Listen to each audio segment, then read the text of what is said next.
Cerita ini kiriman via DM si penulis. Tahun 2018, aku, Dei, bersama ketiga temanku Mbak Enkek dan Obeng sering bermain yang agak menantang.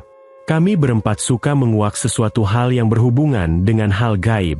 Kami berempat tinggal pada satu kampung yang sama. Terkadang kami mencoba memanggil makhluk halus dari suatu tempat untuk kami tanya-tanyai.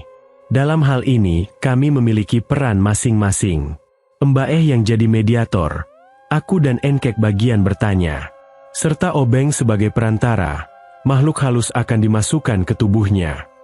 Suatu hari, kami mendengar kejadian orang ditabrak kereta yang melintas.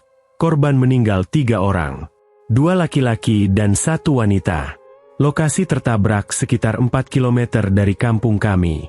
Yang kami tahu para korban adalah anak remaja yang pergaulannya kurang baik.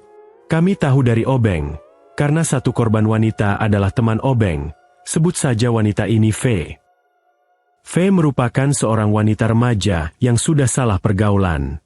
Dia sering melakukan zina, meminum minuman keras dan pil koplo. Karena kami penasaran, kami mencoba bertanya pada teman-teman lain sekitar TKP, apa penyebab kecelakaan itu dapat terjadi. Bahkan korban sampai meninggal 3 orang. Kata teman-teman waktu kejadian sekitar pukul 3 dini hari. Mereka tahu karena saat itu masinis langsung melapor ke stasiun terdekat dan polisi segera tiba di TKP. Di TKP ditemukan beberapa botol miras dan 1 motor. Rel kereta tempat kejadian ini agak jauh dari rumah warga, sekitar 1 km dari rumah warga terdekat, di mana jalur rel kereta api ini kanan kirinya adalah lahan persawahan. Suatu malam, Mbak pergi ke rumah temannya yang berjarak sekitar 3 km dari kampung kami. Mbak berangkat sendiri ke rumah temannya pukul 8 malam dan pulang pukul 11 malam. Jalan pulang Mbak harus melewati sawah yang sepi. Sudah tidak ada kendaraan ataupun orang mencari belut di sawah. Suasana malam itu terasa berbeda, lebih dingin dan sunyi. Dari kejauhan Mbak melihat sesosok perempuan berada di pinggir jalan dan berjarak sekitar 100 meter dari pandangan Mbak Saat itu Mbak tidak berpikir yang buruk. Semakin dekat, perempuan itu tampak melambai meminta tumpangan. Namun Mbak merasa perempuan ini bukan orang karena perempuan ini menunduk dan nampak darah di mukanya. Mbak hanya berlanjut pulang. Hari berikutnya, aku, Mbak dan Enkek berkumpul dan berbincang di teras rumahku. Kami membicarakan hal-hal gaib dan peristiwa tabrakan kereta. Tak lama Mbak seperti melihat seseorang berdiri di jalan depan rumahku yang berjarak 4 meter dari kami duduk. Mbak mencium bau amis darah. Mbak terus memperhatikan dan menyuruh kami agar tidak berisik. Kemudian Mbak mengatakan kepada kami, itu ada cewek menangis. Mukanya banyak darah. Siapa ya? Aku dan Enkek berpikir sebentar, dan menyahut kata-kata Mbak Coba ditanya dia hantu dari mana? Ada perlu apa ke sini? Kemudian Mbak hening sebentar, mencoba berinteraksi dengan sesosok hantu tadi. Lalu Mbak mengatakan, ini seperti roh orang yang baru saja meninggal, bukan hantu atau jin. Dia korban kecelakaan. Kami berpikir, siapa yang baru saja meninggal kecelakaan baru-baru ini? Enkek berasumsi sosok tadi adalah V yang tertabrak kereta belum lama ini. Karena sebagian masyarakat percaya sebelum 40 hari arwah masih di dunia. Mbak pun menyahut, oh mungkin benar, kemarin mau ikut bonceng pas aku pulang dari rumah teman. Aku pikir siapa kok mirip sama yang kemarin. Memang pada saat masih hidup, V seringnya di area kampung kami dan kampung TKP. Sehingga V masih berkeliaran di area semasa hidupnya. Tiba-tiba Enkek memberi usul. Coba besok kita panggil Obeng. Kan Obeng kenal dekat sama korban. Siapa tahu ada cerita tambahan. Besok langsung saja ke TKP. Kami pun setuju dengan usul Enkek. Secara kami juga penasaran. Keesokan harinya, selepas maghrib, Mbak Enkek dan Obeng sudah berkumpul di rumahku. Dan kami segera menuju TKP yang sudah kami rencanakan kemarin. Sesampainya di rel yang dekat dengan TKP, kami langsung memarkir motor dan berjalan kaki menuju TKP yang tidak terlalu jauh. Jalan menuju TKP, kami melewati sebuah bangunan stasiun tua zaman penjajahan yang sudah tidak dipakai. Bangunan ini tidak begitu besar namun tinggi sekitar 8 meteran. Dengan tembok tebal yang sudah berlumut dan sudah tidak beratap. Untuk menemukan titik pasti TKP, kami menggunakan penerangan melalui senter yang ada di HP. Setelah menemukan titik TKP yang pasti, kami menunggu waktu yang tepat untuk bermediasi sambil merokok. Setelah waktunya tepat, kami segera memulai mediasi untuk memanggil arwah V. Mbak E sebagai mediator segera memulainya. Sesaat Mbak E berkonsentrasi dan hening, mencoba memanggil arwah, atau jin yang menyerupai, korban V, untuk dimasukkan ke perantara yaitu tubuh Obeng. Tak lama Obeng terdiam dan menunduk pertanda sudah dirasuki. Mbak E mengatakan, V sudah masuk ke tubuh Obeng. Aku dan Enkek segera menjalankan tugas untuk menginterogasi Obeng yang sudah dirasuki. Enkek mulai bertanya, "Assalamualaikum, ini siapa ya?"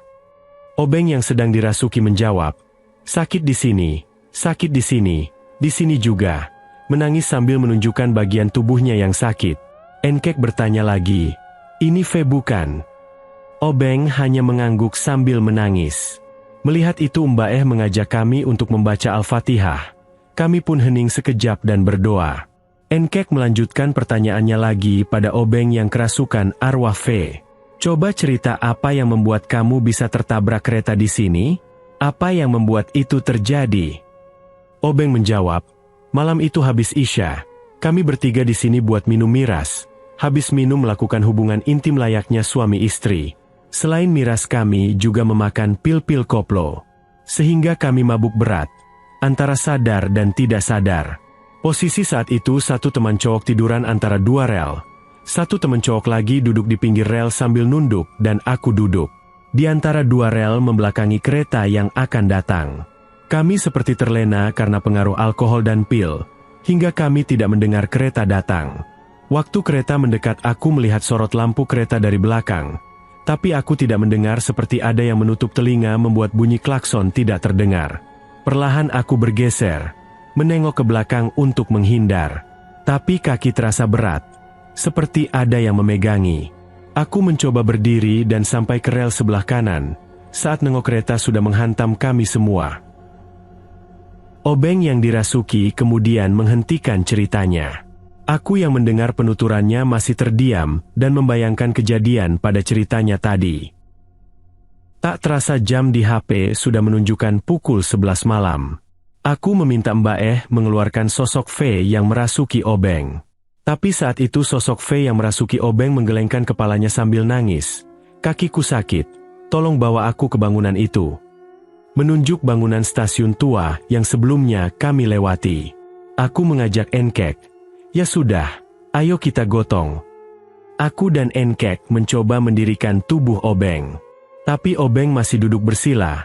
Saat kami angkat kakinya jadi menggantung. "Oh itu kaki V patah, makanya tidak bisa jalan," sahut Mbak Eh pada kami berdua. Maka mau tidak mau kami mengangkat tubuh Obeng. Dengan cara mengangkatnya seperti anak kecil diangkat dari bawah ketiaknya. Dan kami mengantarkannya ke bangunan stasiun tua tadi. Setelah dekat dari bangunan itu, sekitar 1 meteran saja, tiba-tiba kaki Obeng lemas dan diam tidak menangis lagi. Kata Mbak Eh, "Sudah cukup sampai di sini saja." Dia sudah keluar dari tubuh Obeng. Beberapa saat Obeng sudah sadar dan nampak lemas. Energinya terkuras karena dirasuki. Obeng mulai berbicara. "Sudah selesai ya? Capek banget ini." Sambil mengusap keringatnya. Kami menyudahi penelusuran kami di TKP dan beberes untuk segera pulang ke rumah masing-masing. Malam berikutnya Mbak Eh main ke rumahku. Seperti biasa kami masih suka membicarakan hal-hal gaib. Aku sering bertanya kepada Mbak Eh tentang hal mistis. Lama berbincang, sampailah pembicaraan kami pada V korban tertabrak kereta. Tiba-tiba Mbak Eh diam. Aku membiarkan Mbak Eh diam sebentar. Saat selesai aku mulai bertanya padanya, "Kenapa Mbah?" Mbak Eh berkata, "Ada yang datang, sosok tinggi besar, bermata merah, berbulu tebal. Sepertinya dia dari stasiun tua itu. Mukanya seperti marah, tapi ditanya tidak menjawab." Aku memberi usul, Ya sudah, kalau begitu kita ke rel dekat rumah saja. Jarak rel ke rumah sekitar 100 meter. Rel yang dekat dengan rumah kami adalah rel jalur selatan Surabaya-Jakarta. Mbak menjawab, ya sudah, ayo ke rel kereta. Mungkin ada yang mau disampaikan makhluk tadi. Sekalian panggil Enkek buat ikut. Setelah memanggil Enkek, aku, Mbak dan Enkek berjalan kaki menuju rel kereta. Saat itu Obeng tidak bisa ikut. Sesampainya di rel kami berdiskusi, siapa yang akan menjadi perantara. Karena Obeng yang biasa jadi perantara, saat itu tidak ikut. Ya sudah, kamu saja Mbah, cuma kamu yang bisa, usul aku pada Mbak. Mbak lalu duduk bersila, diam dan hening. Tak lama Mbak seperti berkacak pinggang sambil menggeram. Mau apa kalian? Assalamualaikum? Ini siapa? Aku mulai bertanya kepada makhluk yang ada di tubuh Mbak. Makhluk itu diam, menunjuk arah jauh sambil memukul dadanya. Ini penunggu stasiun? Aku bertanya lagi untuk memastikan. Makhluk itu menggerang seperti mengiyakan. Ada perlu apa ke sini? Saya tidak suka kalian ngomongin stasiun itu terus, jawab makhluk itu. Oh maaf Mbah, kalau gitu, kami hanya penasaran dengan para korban. Tidak usah. Tidak penting. Kalau boleh tahu kenapa anak-anak itu bisa tertabrak kereta? Anak-anak itu sudah kurang ajar. Mereka sering minum miras di wilayahku, bermaksiat, berzina. Oh begitu Mbah. Apa Mbah yang memegangi V saat kejadian? Teringat cerita V yang merasa dipegangi. Biar mereka rasakan akibatnya. Sembarangan masuk ke wilayahku dan berbuat kotor di situ. Jadi ini gara-gara kamu juga ya? Menahan V untuk menghindar dari kereta. Iya, sudah jangan ngomong terus. Aku tidak suka kalian ngomongin kami lagi. Ya sudah Mbah, maaf sudah mengganggu. Setelah beberapa menit Mbak diam, kemudian membuka mata dan tersadar kembali. Kami menyudahi penelusuran kami tentang kecelakaan tertabrak kereta itu. Akhirnya kami mengetahui kejadian sebenarnya dari kecelakaan itu. Malam itu kami pulang tanpa rasa penasaran lagi.